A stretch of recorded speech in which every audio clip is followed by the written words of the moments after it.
Salut à tous et bienvenue pour cette nouvelle vidéo. Alors cette vidéo va pas vraiment faire suite aux dernières vidéos qu'on avait vues sur la Place Manager Engine, parce que j'ai envie de changer un petit peu.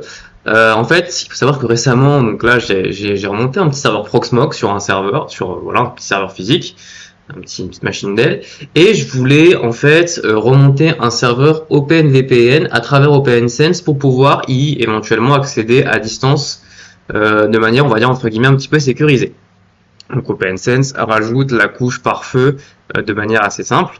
Et donc voilà. Et en fait, à chaque fois que je remonte des OpenSense avec des OpenVPN, je remonte pas souvent, mais voilà, sur la base, c'est pas forcément très compliqué, mais il y a quelques petits points voilà de vigilance à avoir pour être sûr que ça marche, pour comprendre comment ça marche. Et à chaque fois, il me faut un petit peu de temps pour y repenser. Donc je trouve ça assez intéressant de faire une petite vidéo pour savoir comment monter un OpenSense et comment ensuite pouvoir accéder à son réseau local, donc que ce soit à travers par exemple un device Windows ou un smartphone comme mon téléphone avec l'application OpenVPN, et voir pourquoi pas pour faire quand même un petit lien avec la vidéo sur Manage Engine, MDM ou Intune, comment déployer les paramètres VPN d'OpenVPN à l'aide du MDM. Donc que ce soit sur un iPhone, sur un Android. Donc ça, je verrai si on a le temps. Mais l'objectif de la vidéo, là, c'est vraiment de monter un petit VPN entre mon serveur Proxmox, sur lequel ma machine OpenSense est installée, et mes PC qui a leur nom comme ici comme client. Donc c'est parti. Donc c'est parti pour la mise en place d'OpenVPN. Donc pour rappel, l'objectif c'est d'avoir un tunnel, on va dire, un VPN. Donc OpenVPN se base notamment sur du TLS pour chiffrer les paquets qui vont être envoyés. Et en fait, qui vont être envoyés à notre gateway OpenVPN qui se trouve ici sur notre serveur OpenSense. Et donc voilà. Donc l'objectif en fait également, c'est d'avoir la possibilité de sécuriser ça. On pourrait avoir ce qu'on appelle l'OpenVPN Access Server, qui est une appliance fournie par OpenVPN qui globalement va faire un peu ce qu'on va faire, mais ça serait un peu plus, on va dire, voilà, ce sera un peu fait différent, parce que là c'est juste une option dans le menu d'OpenSense. Mais l'avantage d'avoir le pare-feu intégré ici, c'est tout simplement de pouvoir ensuite sécuriser un petit peu l'accès à nos sous-réseaux dans notre LAN, ou en tout cas à notre sous-réseau domestique si vous en avez qu'un seul. Donc pour ce faire, alors il va y avoir plusieurs choses à faire. On va commencer par mettre en place la brique OpenVPN, et ensuite on va parler un petit peu des considérations niveau réseau. Donc c'est parti. Donc, alors il y a la version Legacy, mais nous on va aller sur la nouvelle qui va créer une instance OpenVPN qui va l'écouter. Donc dans la partie VPN, c'est parti. On va appuyer sur le petit plus. Alors à savoir que, comme je l'ai dit, ça se base sur une surcouche TLS, donc ça va dire certificat. Donc en fait, la première chose à faire, on va le voir ici, on va demander un certificat pour que nos clients puissent authentifier, si vous voulez, le serveur OpenVPN, donc notre OpenSense dans le cas présent. Donc c'est parti.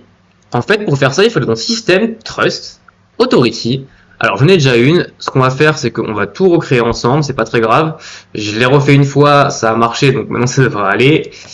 Donc on va créer une Internet Certificate Authority. On pourrait créer aussi en importer une, si on a la clé privée et la clé publique. Donc on va rester là sur on va rester sur des paramètres assez classiques. Donc issue, bon, self-sign, c'est généré par l'instance OpenSense qu'on a, il n'y a pas de souci. Alors moi je vais me placer en France. Ça après c'est vraiment sur l'information d'un certificat. Pour la route CA, il n'y a pas forcément besoin non plus de choses assez importantes. Bon là, voilà où je vis, c'est pas très grave. Et sur le common name, peu importe. Il y a pas, là c'est vraiment en fait un certificat d'autorité de certification n'a pas pour but d'authentifier un serveur, il a pour but de signer des certificats, de signer des requêtes de certificats, etc. Donc, pour le common name, autant avoir un nom plutôt explicite si jamais en plus on vient la migrer et qu'elle change de serveur. Bon bah voilà. Donc c'est parti, on va la sauvegarder. Et ensuite, ce qu'on va faire, c'est qu'on va créer un certificat. Donc je vais supprimer mes deux certificats ici parce qu'ils avaient été générés par mon ancienne autorité. Donc, dans tous les cas, ils seront plus valides. Voilà.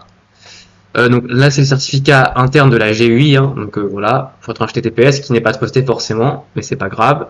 On va venir d'abord créer un certificat, voilà, on va l'appeler OpenVPN Certificate par exemple.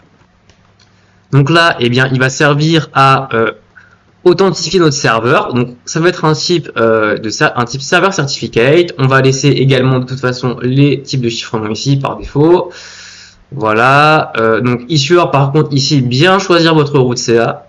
Parce qu'après, on va venir importer la route CA dans le store de nos machines. Évidemment, il faut avoir pour que tous les certificats fournis soient trustés. Donc c'est parti. Et par contre, là, comme common name, on va mettre le nom qui va être envoyé, en fait, le FQDN du serveur qui va être envoyé dans la conf OpenVPN à vos clients. Donc bien évidemment, vos noms vont, on va dire, vos clients vont se connecter à travers Internet, hein, c'est l'objectif du VPN, peu importe où ils se trouvent. Bon, si tant est que voilà, vous n'êtes pas dans un hôtel où certains bords sont filtrés, etc. Mais bon, ça c'est une autre histoire, c'est autre chose. Donc, en fait, il faut avoir, si possible, un nom de DNS public. Alors, je sais pas si avec l'IP ça va bien marcher. Je pense que ça peut passer. Peut-être à voir pour les iOS. En fait, tout dépendra de la configuration qu'on va mettre dans le client OpenVPN. Mais moi, j'ai mon domaine externe, enfin mon domaine public, on va dire, donc hugosaline.fr. J'ai déjà publié un accord de type A qui pointe vers mon IP public de mon routeur. On verra après pourquoi. Et voilà. Alors, on va aussi remplir l'alternative name, on sait-on jamais. Je sais que par exemple, ça peut poser souci pour les iOS, je crois, si c'est pas rempli. Donc, on va le mettre par défaut. C'est voilà.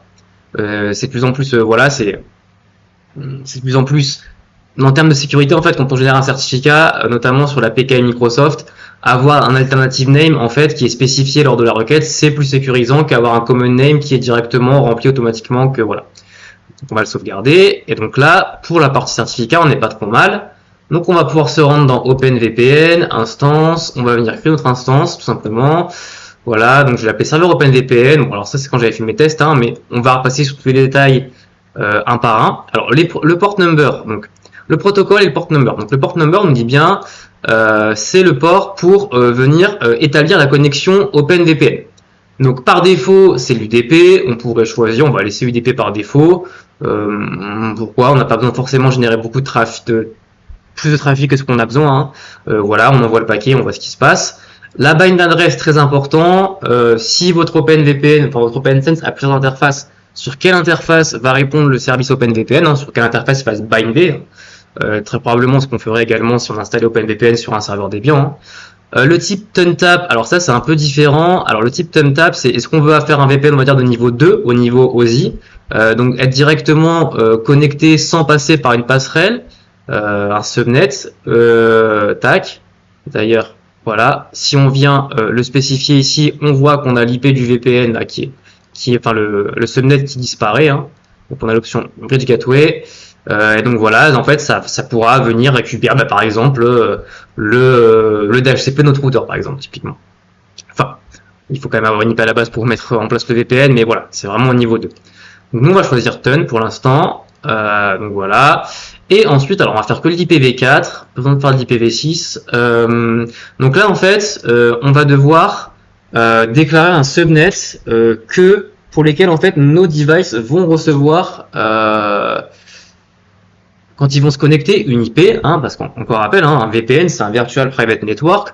En fait, pour que le serveur OpenSense puisse différencier le trafic du VPN d'un trafic standard, au niveau de l'encapsulation des paquets, en fait, il va falloir que ça vienne d'une certaine plage IP pour le reconnaître, et donc c'est celle-ci pour nous. Alors vous pouvez prendre ce que vous voulez, il n'y a pas de souci. Alors, prenez ce que vous voulez, si tant est qu'effectivement ça n'existe pas dans le réseau dans lequel vous êtes actuellement. Mais là, bon, un réseau, voilà, ça devrait passer, il n'y a pas de souci. Donc moi j'ai pris ça. Voilà, il n'y a pas de souci. Donc on en alors la topologie, c'est à voir. Donc il y a plusieurs types de topologie. Le subnet, ça veut dire effectivement qu'on va avoir accès à tout le subnet qu'on a spécifié là. Le net 30, ça veut dire qu'on va être sur un sous-réseau en /30. Ça veut dire que par défaut, on ne pourra pas communiquer avec les autres devices qui vont venir établir une session sur cette instance OpenVPN. Dans le cas de subnet, tous les clients vont venir en fait avoir une IP dans ce sous-réseau-là, donc ils pourront communiquer entre eux. Dans le cas d'un net 30, ça sera pas le cas. Et le P2P, jamais trop utilisé, mais bon, peer-to-peer, j'imagine, donc on pourra uniquement communiquer, je pense, avec le serveur OpenVPN. Donc à voir. Donc on va rester sur subnet. Au niveau du trust, donc là, bien évidemment, on remplace ça par l'IP de votre OpenSense, hein, sur votre réseau domestique. Certificat, on va venir prendre bien le certificat OpenVPN. Alors Verify Remote Certificate, on verra après. En fait, tout dépend du type d'authentification qu'on va faire avec le OpenVPN. On peut s'authentifier avec toutes les méthodes qui sont disponibles sur OpenSense. Donc ça peut être du user password, du certificat, etc. Donc dans tous les cas, un certificat va être généré ensuite pour le client. Donc à voir. On va voir ce qui, pour l'instant, voilà. La Certificate Revocation List, ça marche sans, on n'en a pas. Pour l'instant, on va pas le mettre, voilà. Il n'y a pas de souci. Est-ce qu'on veut vérifier le certificat du client? Voilà. Alors ça, je dis peut-être des bêtises.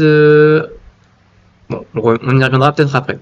Le client, donc est-ce qu'on veut vérifier que l'utilisateur qui se connecte a un certificat? Il fournit un certificat avec un fingerprint, etc., une empreinte. Oui, on va dire, parce que par défaut, l'authentification par mot de passe, etc., c'est bien. Par contre, si quelqu'un récupère votre conf OpenVPN, votre fichier de conf OpenVPN et votre mot de passe, théoriquement, il pourrait se loguer, alors que le certificat, s'il n'arrive pas à le récupérer, bon, ben, ça rajoute une sécurité supplémentaire, donc pourquoi pas. Au CSP, c'est par rapport à la vérification des certificats. Donc pas besoin, voilà. Donc l'authentification, on va prendre local database parce que j'ai pas de LDAP configuré sur mon OpenSense. Est-ce qu'on va ajouter utilisateur à un groupe? Là pour l'instant non. Voilà, tout ça alors on peut spécifier la durée, voilà, de l'authentification. Ensuite au niveau du routage, ça par contre ça va être assez important au niveau du routage. Il va falloir définir plusieurs choses. La première chose, c'est à quels sous-réseaux locaux, c'est-à-dire globalement les sous-réseaux qui sont directement connectés à votre OpenSense, votre machine connectée va avoir accès. Et bien par défaut, moi je vais mettre forcément mon sous-réseau local, sinon on aura accès à rien. Donc c'est pas super, ça ne marchera pas. Ensuite, si on avait d'autres, vous pouvez les mettre. Hein. Les remote network, en fait, ça va ajouter une route sur la carte réseau OpenVPN qui va être montée quand vous allez vous connecter au VPN et vous allez pouvoir dire bon ben si je veux atteindre tel sous-réseau, par exemple un autre sous-réseau de l'entreprise sur un autre site, si je veux atteindre je sais pas moi un sous-réseau particulier, eh bien je veux passer par le VPN. Et là par exemple, si on met par exemple tac tous les sous-réseaux, en fait il y a un mode qui s'appelle le split VPN ou le split non VPN ou par le split tunnel ou sans split tunnel. En fait le split tunnel c'est dire bon ben tout le trafic on va dire vers les serveurs d'entreprise, moi je veux passer par le VPN. Par contre, le trafic web, j'ai pas envie de passer par le VPN parce que j'ai pas envie de surcharger le réseau de l'entreprise, etc. On peut aussi, par question de sécurité, pour pouvoir justement repasser par le pfSense qui fait web, ou un pare-feu qui fait webfilter ou autre, eh bien forcer tout le monde à passer par, pour tout le trafic à passer par le VPN. Donc là, pour l'instant, on va faire comme ça. Donc ça à voir, hein, c'est vraiment en fonction de votre topologie. Et donc voilà. Après, on a certaines options. Moi, j'y touche pas trop, je les connais pas trop. Bon, après, effectivement, on va pouvoir rediriger vers une passerelle, etc. On y reviendra après si ça marche pas. On peut venir fournir un serveur DNS. Donc, par exemple, moi, je vais mettre ici mon routeur à moi. Hein. Hop, voilà. Et là, on va faire save. Donc là, alors petite précision. D'ailleurs, avant de poursuivre, si on édite l'instance. Par défaut, on nous dit que ça écoute sur le port 1194. C'est toujours une bonne idée si vous pouvez de changer le port par défaut. Bon là, c'est pas forcément un port vraiment différent, mais voilà, il faut savoir que c'est quand même un service qui va être exposé sur Internet. Donc pour éviter, pour un peu rendre la tâche plus ardue aux attaquants, essayez pourquoi pas de tout simplement passer par un port pas le port par défaut pour que ça marche. Donc voilà pour la partie mise en place de l'instance. Maintenant, on va poursuivre sur quelques considérations réseau et sur la configuration d'un utilisateur. Donc, avant de poursuivre la configuration d'OpenVPN, on va se poser 5 minutes pour réfléchir à quelques considérations au niveau réseau. Là, alors c'est les fameuses considérations que parfois j'oublie un petit peu quand je remonte un et qu'après je me dis mais oui je suis bête, ça marche pas à cause de ça. Il faut y penser. Première chose. La première chose à penser en fait pour que ça marche, c'est que là, par exemple, j'ai forcé tout le trafic de mes appareils à passer par le VPN. Ok. Sauf que le VPN, il est hébergé sur mon OpenSense. Et mon OpenSense, c'est-à-dire que si le trafic, en fait, l'OpenSense va recevoir du trafic, par exemple, je sais pas, moi, destination de Google, et ensuite va vouloir le transférer à Google, en fait. Enfin, suivre le cheminement réseau pour arriver au bon serveur, en tout cas sur Internet. Sauf que par défaut, l'OpenSense, quand on le monte, si on le monte par défaut, il va avoir une IP statique, il va pas forcément avoir de passerelle. Et donc, il va pas forcément pouvoir aller sur Internet. Et là, ça va poser souci. Donc, si on veut faire passer tout le trafic de nos clients sur le VPN, il va falloir définir une passerelle sur notre OpenVPN. Et donc, ça se fait dans Gateway. Donc, moi, je l'ai déjà fait, mais globalement, il n'y a rien de compliqué. Hein. J'ai défini ça passe par l'interface LAN, ma seule interface. On est sur du V4. Et c'est l'adresse de mon routeur que je reçois par DHCP. Donc on coche la petite case Upstream Gateway qui permet de la définir comme passerelle par défaut s'il n'y a pas d'autres routes qui fonctionnent. Et voilà, globalement, c'est tout ce qu'il y a à faire, mais il faut y penser. Et normalement, vous ici, vous allez avoir une petite icône verte pour vous dire qu'elle est atteignable, donc il n'y a pas de souci. Et de toute façon, si jamais vous voulez vérifier, vous pouvez très bien, sur la console d'OpenSense, faire un ping host, taper google.com, et ça marche. Ça marche, alors, ça marche parce que aussi, dans la partie configuration, non pardon, dans la partie settings administration, j'ai également mis ma passerelle comme est-ce que c'est ici? Non, ce n'est pas ici. Dans la config paramètres généraux, pardon, j'ai mis la passerelle comme serveur DNS. Donc voilà. Deuxième chose assez importante, mais je pense qu'on le reverra après, on se posera la question après quand on verra quelque chose qui marchera peut-être pas, on verra après. Deuxième, donc on va dire haute considération, pour que ça fonctionne, il va falloir faire une redirection de port sur notre routeur. Parce que nos clients vont aller sur internet, ils vont recevoir une conf qui globalement va leur dire bon ben va essayer d'établir un tunnel avec cette instance-là. Sur le port 1194, sauf que cette adresse, c'est une adresse privée, c'est pas une adresse publique. Donc ça va pas être possible.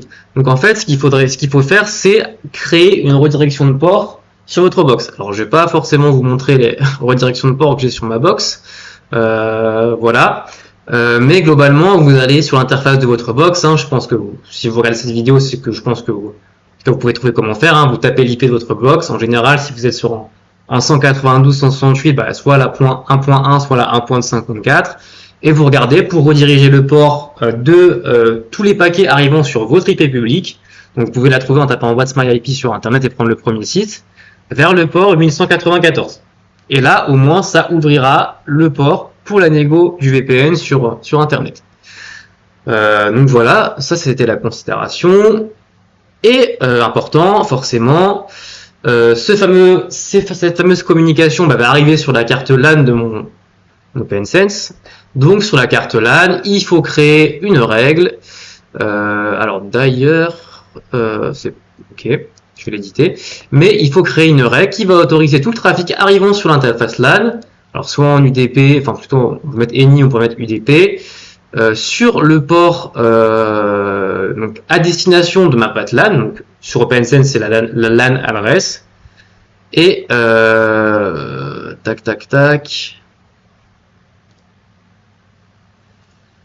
alors qu'est-ce qu'il m'a fait? Alors j'essaie juste de comprendre, on va refaire la règle ensemble, hop. Partie plus, on va rajouter une règle, voilà, interface LAN, TCP IPv4, direction in, destination, eh bien c'est l'interface LAN de mon OpenSense forcément, voilà, parfait. Alors oui, ça doit être, hop, voilà.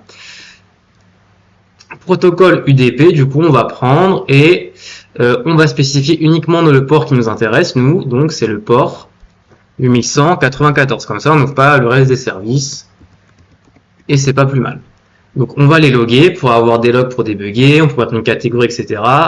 C'est pas très grave. Et voilà. Donc là, cette règle permet d'ouvrir le port 8194 sur notre OpenSense, donc c'est très bien. Et dernière chose qu'on va faire avant de tester sur ma machine Windows, on va se rendre dans Système, Access, et moi je vais recréer un utilisateur que j'avais créé, hop, tac, je vais l'appeler VPN User, et je vais lui mettre un mot de passe, voilà. Donc ça c'est pas forcément nécessaire, français. Alors il n'aura pas de shell pour se loguer sur l'OpenSense. Pas de membership, on veut juste qu'il se connecte niveau réseau, pas de privilège. Et on va venir simplement, voilà, le créer. Et là, on va venir cocher sur la petite case pour justement, générer un certificat pour notre VPN user ici. Donc qui pourrait être utile pour l'authentification par certificat si on la force. Donc je vais l'appeler VPN user, ok. Tout le reste, je pense pas que ce soit forcément nécessaire là, donc on va le créer. Et donc là, j'ai mon certificat qui est prêt. Et d'ailleurs, si on se rend dans VPN, OpenVPN, Client Export, là, je peux voir que... alors, il n'est pas encore là.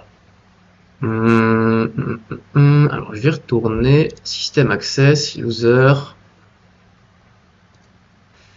Oui, pardon, excusez-moi. Forcément, encore une erreur. Je l'ai auto-signé directement sans passer par mon autorité de certification. Donc, ça marche moins bien. Et là, j'ai encore mal sélectionné, décidément. Voilà. Ça, on peut l'enlever, je pense. Ou alors, celle de l'espardé, on peut l'enlever. On va venir sauvegarder. Et donc là, dans OpenVPN, on va voir que je peux exporter mon package d'authentification OpenVPN. Donc, c'est maintenant ce qu'on va essayer de faire.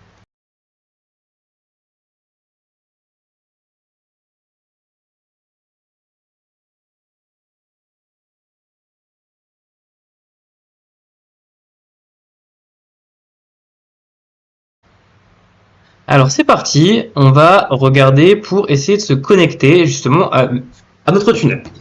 Donc ce que je vais faire moi, c'est que je vais venir enregistrer la configuration. Oui, il y a quelques petites choses à préciser. Donc là justement, il va falloir préciser le hostname du serveur OpenVPN. Donc voilà, moi, mon serveur. Est-ce que pour le PKCS qui va être exporté, on veut une autorité, est-ce qu'on va avoir un mot de passe ou pas? Est-ce qu'on veut pour l'authentification utiliser le Windows Certificate System Store? On va pas cliquer dessus pour l'instant. Nous, on veut faire de l'authentification username pour le moment pour voir comment ça marche. Et c'est parfait. Voilà. Hop. Et donc là, on va venir sauvegarder notre configuration OpenVPN. Ok. Donc, j'en ai pas mal, j'ai déjà fait des tests, mais c'est pas très grave. Donc moi, il est là. Alors j'ai un peu de bazar là-dedans, il faudra que je fasse du ménage, mais voilà, c'est pas très grave. On va venir tout extraire. Et là, on va regarder un petit peu ce qu'il y a dedans. Donc on a deux choses. On a justement le certificat qui permet d'authentifier notre client, pardon, et la conf OpenVPN. Alors, hop, on va l'ouvrir. Donc on voit quelques petites choses. Alors voilà, déjà par défaut, ça c'est une première erreur qu'on pourrait faire, parce qu'en fait, là, on avait un chemin, on avait juste ça en fait. Le problème, c'est que quand on va lancer le client OpenVPN, il va pas se situer là-dedans en fait, son contexte d'exécution, son dossier de démarrage. Donc, il n'arrivera pas à localiser le certificat qu'il va utiliser pour s'authentifier auprès du VPN notamment. Donc, il faut préciser le chemin en dur, et surtout, il faut mettre les anti-slash pour échapper le caractère slash, sinon ça marche pas. Donc voilà. Donc alors il y a une myriade d'options en fonction de votre configuration que vous avez utilisée, mais voilà, pour les options du port, le certificat, ça c'est le certificat de notre client, enfin de notre serveur, pardon, etc. Et voilà. Alors, chose importante, mais on va tester pour voir un petit peu ce qui se passe. Je pense qu'on va tester directement d'ailleurs pour vous montrer un petit peu. Normalement, ça devrait pas marcher, si je dis pas de bêtises, mais on va voir. Alors, première chose que je vais faire, c'est que je vais sortir de mon réseau local et passer en partage de connexion. Si jamais il le trouve. D'accord, il est désactivé. Donc, je réactive mon partage de connexion. Hop. Alors, donc ce que je vais faire, c'est que comme j'ai dit, je vais passer sur mon partage de connexion. Si ma machine veut bien le trouver. Comme mon téléphone s'est mis en veille, voilà. Tac. Allez. On va voir ce qui se passe. Voilà. Donc là, je ne devrais pas perdre mon enregistrement en cours. Donc c'est parfait. Et par contre, ce que vous devez faire, moi je l'ai déjà, c'est venir télécharger le client OpenVPN.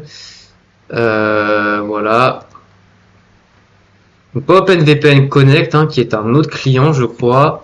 Mais OpenVPN, alors voilà, vous tapez Community Edition, pardon, et vous venez le récupérer ici. Donc ceci étant dit, vous allez le lancer. Il va peut-être vous dire qu'il n'a pas de conf. Voilà. Par contre, vous allez pouvoir aller tout simplement ici sur ce petit logo là et venir importer une configuration. Donc on va l'importer depuis un fichier. Donc moi ce n'est plus celui-là, c'est le 4. Et voilà. Donc j'en avais déjà un, je vais le remplacer pour partir sur le nouveau. Et là, on va essayer de se connecter et voir un peu ce qui se passe. Donc là, effectivement, on voit bien qu'il nous demande un mot de passe. Donc l'utilisateur en question, hein, il le trouve depuis notamment le certificat. Donc voilà, connexion initiated, bon, ça a marché. J'allais dire, en fait, ça pouvait ne pas marcher parce qu'on n'avait pas forcément notre route CA dans notre store Windows, parce que moi j'en avais une autre, mais du coup j'en avais déjà une avant quand j'avais fait mes tests, mais j'en ai créé une.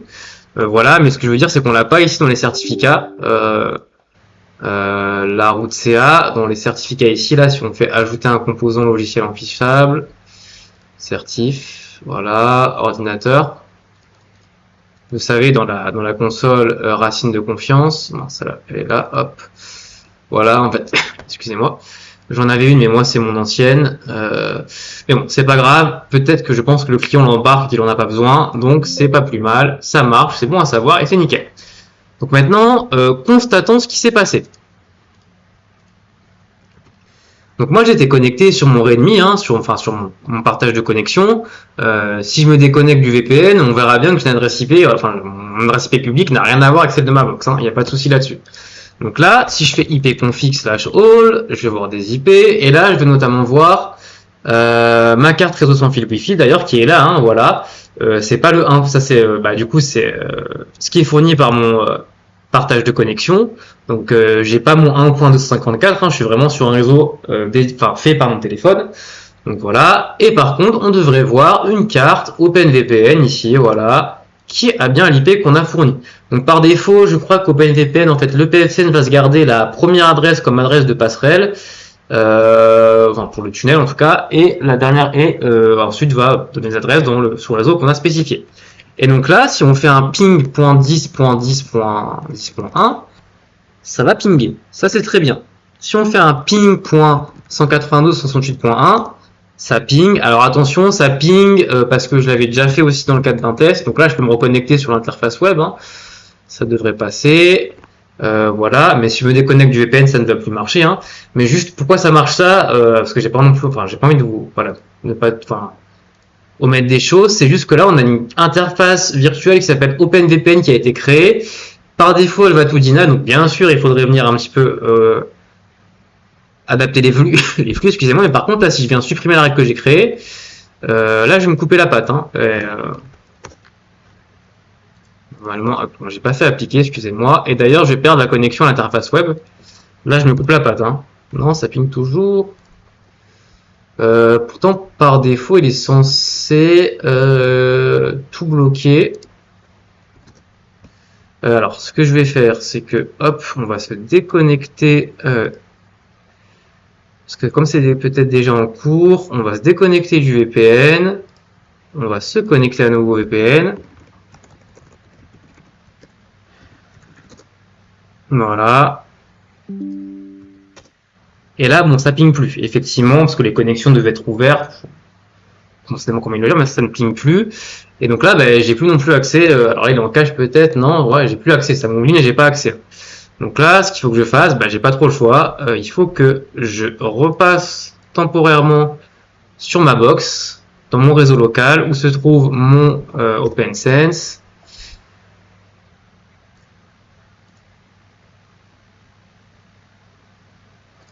Alors, tac. Ok, attendez. Non, ça doit pas, mais hop.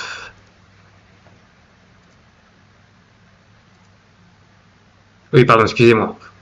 Aussi, erreur à penser, hein, bien évidemment, quand vous passez sur votre réseau local, déconnectez-vous de votre VPN, sinon vous allez avoir des soucis. Et donc là, je vais, ça aussi c'est quelque chose que j'oublie souvent de faire, mais c'est pas, voilà. Je vais créer une règle qui va tout autoriser par défaut sur mon réseau local, ce qui n'est pas forcément le plus sécurisé, mais bon, on va le faire pour le moment. Et là, maintenant qu'elle est créée, on va se reconnecter sur, non, hop, je vais d'abord repasser en partage de connexion. Voilà. Je vais me reconnecter. Le tunnel va monter. Est-ce que le tunnel est monté? Je ne sais pas.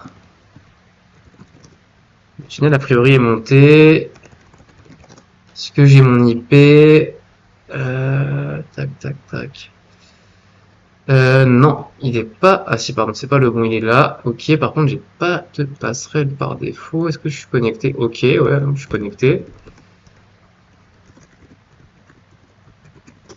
Ok, ça ping. Parfait. Donc là, on a retrouvé l'accès On a retrouvé l'accès. Donc, c'est très bien. Tout va bien. Donc voilà. Maintenant, ce que je vous propose, c'est, par exemple, moi, j'ai un NAS où je vous disais, je stocke mes vidéos, dont l'IP, c'est, dans mon réseau local, c'est la point, je sais plus combien, point 125. Je vais essayer de le pinguer. On voit que ça marche pas. Pourtant, j'ai tout autorisé. La question, c'est à se poser, c'est bah, pourquoi ça marche pas? Eh bien, c'est la question à laquelle on va répondre juste maintenant.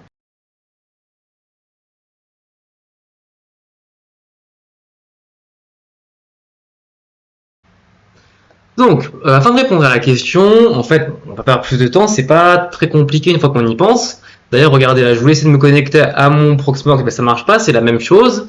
Et bien, pour répondre à la question, alors je vais repasser 30 secondes sur ma box. Alors, si jamais il veut bien me laisser y aller, voilà, c'est parfait.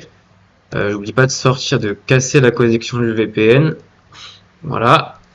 Et là, je vais aller sur mon Proxmox. Voilà, nickel, je suis en local. Et on va essayer de comprendre pourquoi. Donc moi, je vais aller sur le shell de mon nœud, ici, hop. Et en fait, on va faire une petite commande qui s'appelle iprouteShow.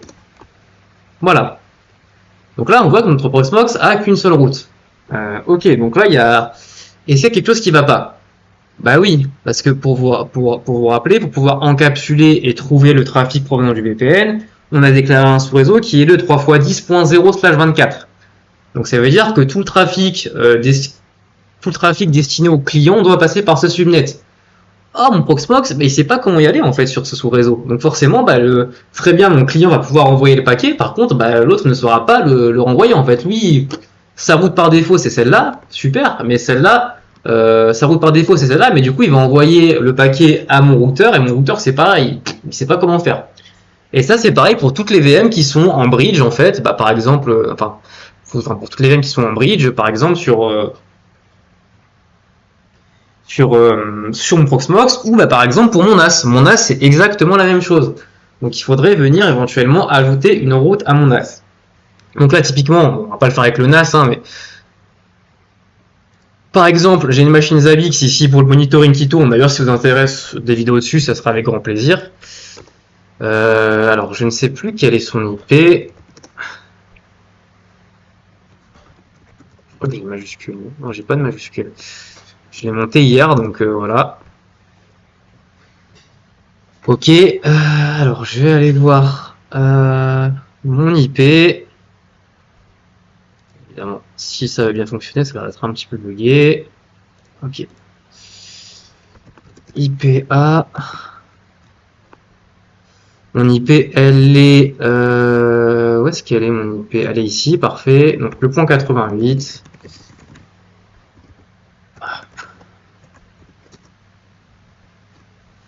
Et bon là ça marche parce que je suis sur mon réseau local, mais ça ferait la même erreur que sur mon Proxmox, il n'y a pas de souci là-dessus. Donc ce qu'on va venir faire, c'est, alors pour le test, on va venir faire un IP route add notre sous-réseau. Hop. Voilà, alors je suis pas sûr de la syntaxe. Via, et bien, tout simplement, bah, notre interface LAN, enfin WAN, entre guillemets, notre réseau local, notre pfSense. Et donc là, normalement, d'ailleurs, regardez, on va faire un IP route del, on va la resupprimer temporairement. Je peux vous montrer.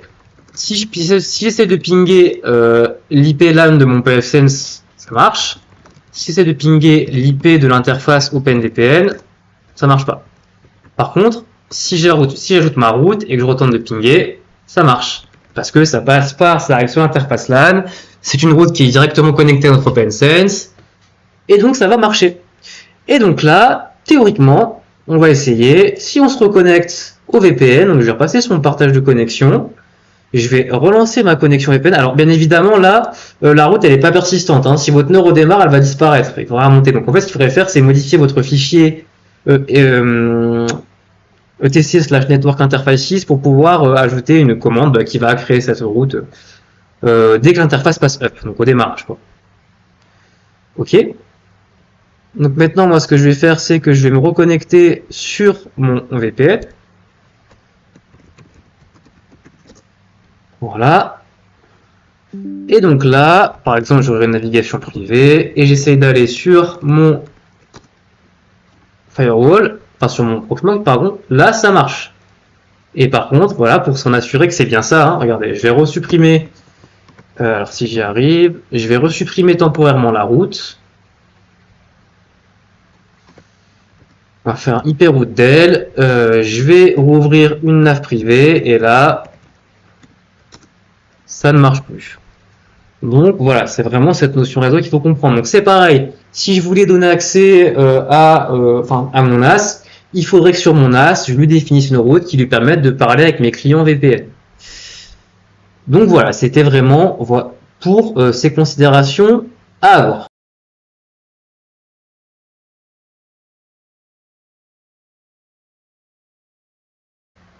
Allez, avant de conclure cette vidéo, alors je vais repasser du coup, je me suis coupé la main au VPN, excusez-moi. Je vais repasser en local, hop,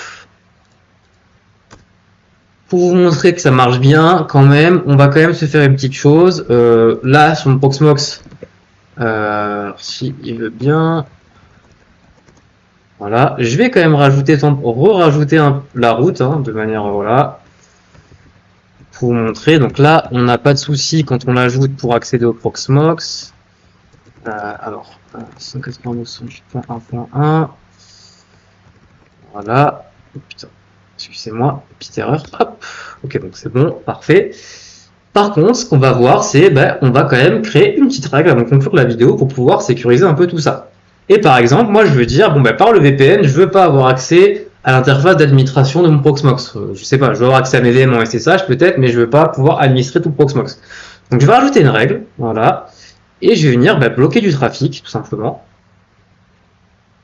Parce que là, par défaut, on a la règle qui autorise tout, donc là, il va falloir créer une règle qui bloque la chose. Normalement, ce sera un petit peu l'inverse sur un firewall, on va tout bloquer et autoriser ce qu'on veut petit à petit. Mais bon, voilà. Donc là, tout le trafic qui arrive sur l'interface OpenVPN, dont la source, ça va être voilà, hein, OpenVPN Network, par exemple, mes clients OpenVPN. Moi, je veux que la destination, ça soit mon Proxmox. Voilà. Alors, on va juste mettre l'interface web sur le port 8006. Alors, on va du coup protocole, mon TCP ici. On va mettre autre. On va juste mettre 8006. Voilà. Et donc là, ce qu'on va faire, regardez. Ce que je vais faire, on a appliqué la règle, c'est que je vais rebasculer une dernière fois en partage de connexion. Je vais remonter mon VPN, parce que j'ai ajouté la route là à l'instant. Voilà. Parfait. Ce qu'on va faire, c'est que normalement, hop, je devrais avoir accès à mon nœud. Voilà. J'ai accès à mon pfSense. Et donc maintenant, ce que je vais faire, c'est que je vais appliquer ma route, ma règle, pardon. Voilà. Je vais appliquer mes changements. Voilà. Tac, tac, tac. Alors par contre,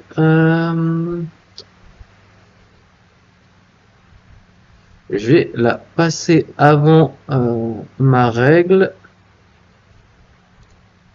Non, ça devrait peut-être fonctionner comme ça en fait. Hein. Hop.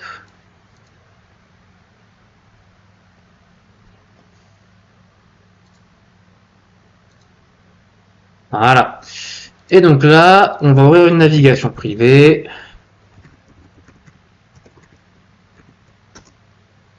Ok, ça passe toujours. Est-ce que ma route a été... Est-ce que j'ai... Pardon, j'ai pas appliqué les changements. Réessayons. Et donc là, voilà, on voit que le trafic est bloqué. Et on voit comment on peut venir sécuriser tout le trafic qui passe vers notre VPN et designer un peu notre VPN pour pouvoir sécuriser ce qu'on veut.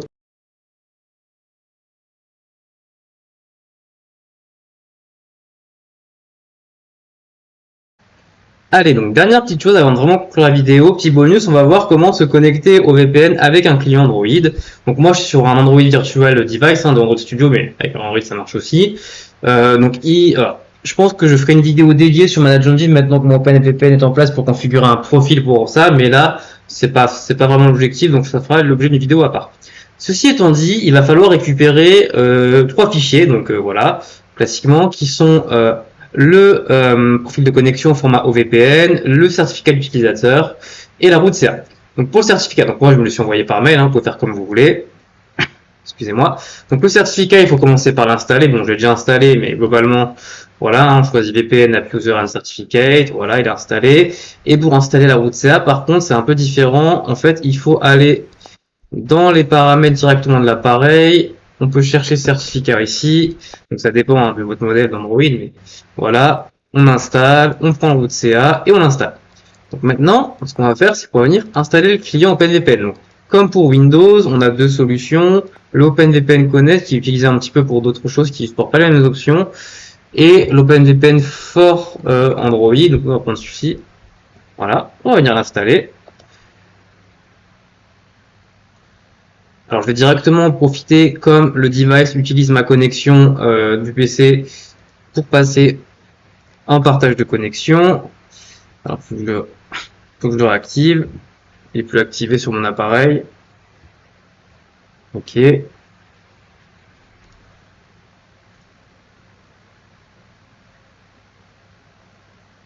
Donc voilà, hop, je m'y connecte. Parfait. On va lancer l'application OpenVPN for Android et on va venir importer le profil. Alors, tac, donc on va autoriser les notifications. On va venir ajouter tout simplement un profil, donc on va l'importer. Voilà, donc moi, alors je l'ai mis, il doit être là-dedans. Hop, c'est pas extrait ça, j'ai l'impression. Alors, ce qu'on va faire, c'est qu'on va. Je l'avais extrait, mais je sais pas où est-ce qu'il s'est mis. C'est pas grave, on va le trouver. Hop.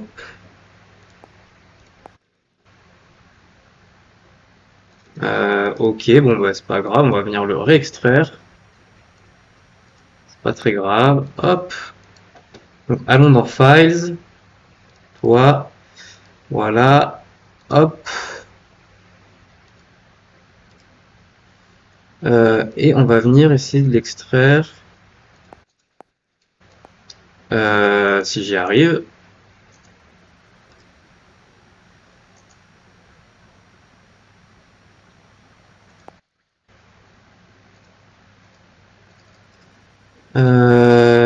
Est-ce que c'est possible? Comment on l'extrait? Je sais pas. Sur l'Android Virtual Device.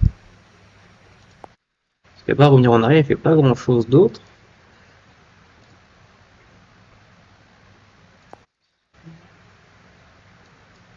Pourtant, il me semblait qu'il avait extrait, c'est bizarre. Select all. Voilà, extract tout. Parfait. On va les extraire ici. Ok. Donc maintenant, on revient en arrière et ils sont là. Donc c'est parfait. Hop. On va ouvrir le client OpenVPN. Toujours si on y arrive. Ok, parfait. Client OpenVPN. Voilà. On va venir importer le profil. Voilà, il est là, parfait. Donc, il faut venir choisir le certificat. Donc, il a été choisi par défaut parce que j'en ai qu'un. Hein. Normalement, il faudra aussi choisir éventuellement la CA, mais a priori, ça a l'air d'être bon. Donc, hop.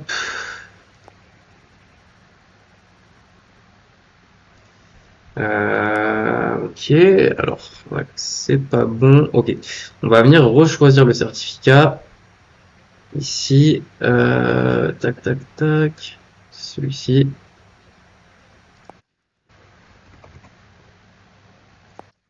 J'ai l'impression qu'il aime pas quand un certificat n'a pas de mot de passe, peu importe. Voilà, donc on va choisir celui qu'on a importé. Hop, on va lancer ceci. Donc je pense qu'il a trouvé la route CA tout seul. On va voir.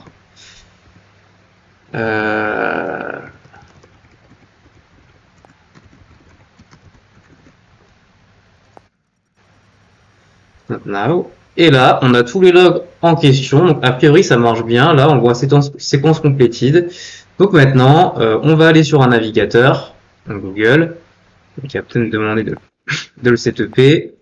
Et par exemple, je vais taper l'IP de mon pfSense. Donc on y arrive bien, hein, pour être sûr qu'on soit bien sur un voilà, OpenSense. Par contre, ce qu'on peut faire, alors, c'est aller retourner dans OpenSense, enfin dans OpenVPN, pardon. Tac. Mince. Hop. Voilà, on va se déconnecter. On va rapidement, pour valider tout ça, retourner sur Google. On va recharger la page. Alors, je sais pas si... On va fermer Google carrément. Hop. Est-ce que je suis toujours connecté au VPN? Je ne pense pas. 192. Alors, ça marche toujours parce que sur Android, je pense qu'il y a peut-être aussi une petite spécificité. Alors, on va y aller rapidement. On va aller dans les paramètres, ici tout simplement. On va chercher VPN. Voilà. Hop. Voilà, a priori, il est déconnecté. Alors, à moins que mon device soit repassé en... Non, toujours... Non, il n'est pas. Je ne suis pas connecté non plus sur mon VPN, ok.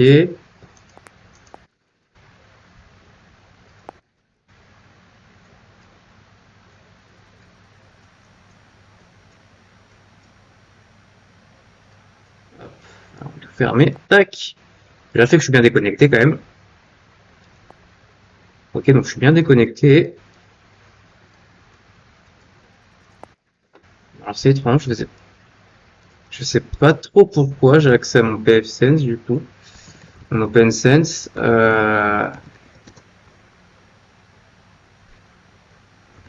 Hop. Ok, c'est un peu étrange.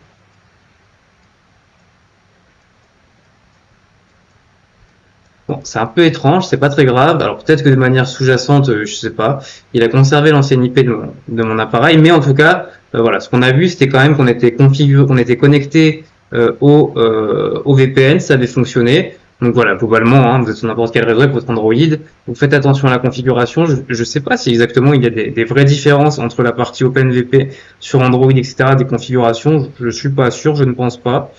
Mais globalement, on peut voir que ça marche et qu'on arrive à accéder au VPN.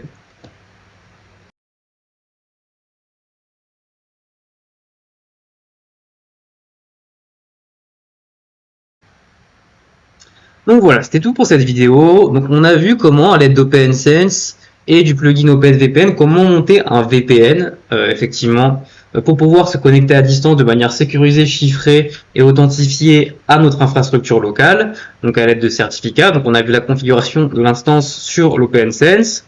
On a vu également qu'il fallait créer des règles de pare-feu pour pouvoir, déjà en entrant, pour pouvoir se connecter à l'OpenVPN, et il fallait faire une redirection de port sur le routeur.